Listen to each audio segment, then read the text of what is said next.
Hoş geldiniz. Teşekkür ederiz. Sağlığınıza duacıyız. Hoş geldin. Kolaylık versin. Sağ olun.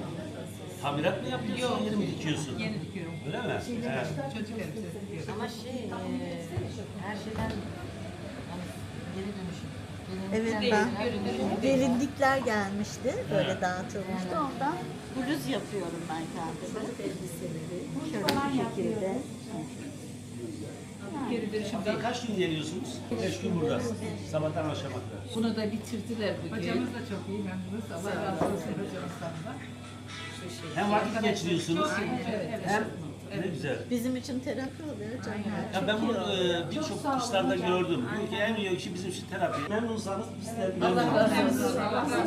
Çok güzel bir şey, bize çok iyi geliyor hocam. Sağ olun. Yani sizin memnuniyetiniz bizim mutluluğumuz demek. Hoş geldiniz başkanım. Hoş geldiniz. Allah kolay gelsin. Burası nakış herhalde, dikiş değil ha? Hoş geldin.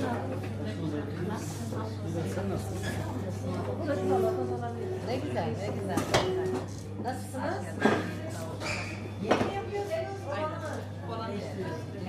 Yaptılar. Sırıtmasını yapıyorlar. Şunu da işte. Nasılsınız, iyi misiniz? Onu size yolladık. Çok teşekkür ederiz ya, çok sağ olasınız. Neler yapıyorsunuz? Şunlar olur galiba, öyle mi? Valla biçki, dikiş, ne varsa. Ha, biçki dikiş de var burada. Yani sadece bu şey. Her sabah böyle yapıyorum. Kolay gelsin hepinize. Nasılsınız, iyi misiniz?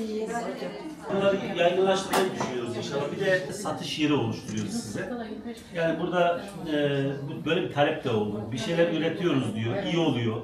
Hem de terapi oluyoruz. Geliyoruz burada en azından hani bir sosyalleşiyoruz ama bir şey eve de katkımız olsun diye satış yaptığınız el emeği, göz nuru ürünlerin satışı için burada bir yer ayarlıyoruz. Burada ürünleriniz de satılacak inşallah sizin adınıza.